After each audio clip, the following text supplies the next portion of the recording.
Today I want to go over some of the top 10 questions that I get on a regular basis, and rather than continually ask them over and over and over again and answer them over and over again, is to make one in one video. And if this will probably get too long, it might be 2 or 3 videos. But the biggest question I get is, why didn't you leave your wife? And again, I was married for 25 years, and my wife passed away from alcohol use disorder a little over 4.5 years ago. And one of the biggest ones, if you followed me, is, quite frankly, it was my culture. My parents were married for 60 years. Both my grandparents were married for 50 plus. It's just part of who I am. The vows that I took when I first married her were for richer, for poorer, and in sickness and in health, and that actually means something to me. It gives integrity to the relationship. With that in mind, I was definitely on my way out when she did pass away. A lot of people don't understand that. I had been talking to lawyers. It was very difficult living with a mentally ill human being the last 5 or 6 years of her life. I wanted what was best for her as well. My plan was to put her into a series of rehabs and then into a sober living facility where she would have at least a year in a facility where people would be taking care of her, and she would have to get, learn her own culpability, and then, it would be a bridge back to her own life. Unfortunately, she fell down a flight of stairs in her 7th rehab, and you can look for other videos of that. I mean, she spent 28 days in ICU and eventually succumbed to the disease. It was very difficult. To further answer that question, because this is the biggest question, is it was my son really is what motivated me the most. I wanted to get him through his high school years. I wanted to get him through his childhood.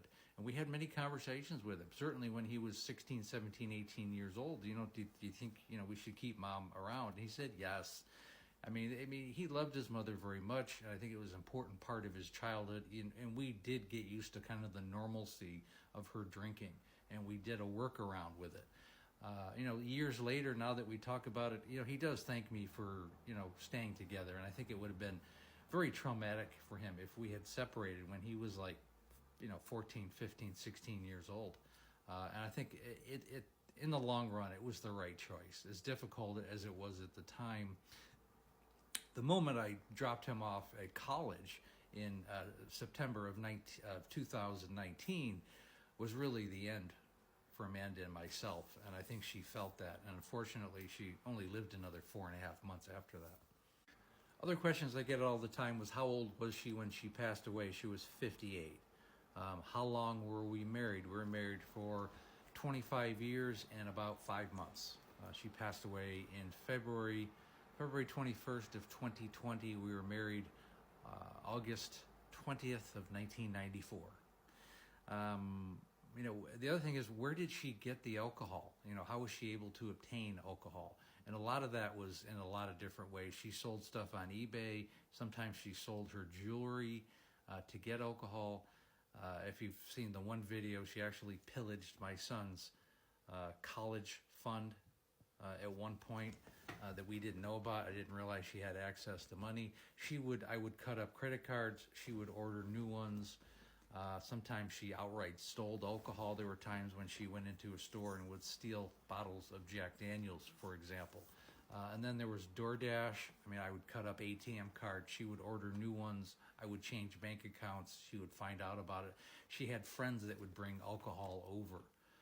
There was never an enabling process to it. It was more self-preservation.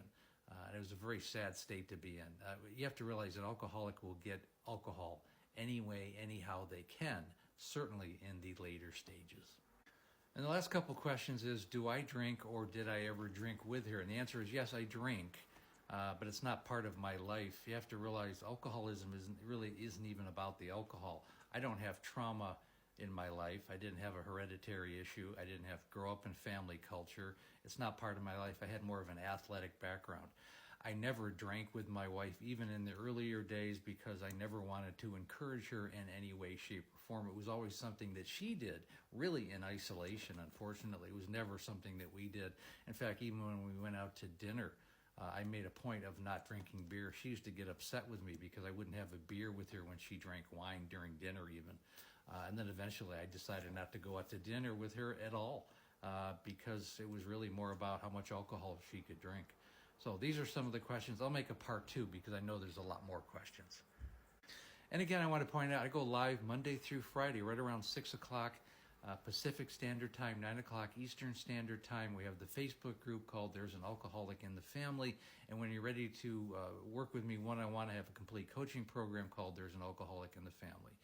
It takes about 45 minutes to an hour. Links are in the bio. Call is free. The program definitely is not. I want to find people who want to change their lives and the lives of their family. And again, thanks so much for listening.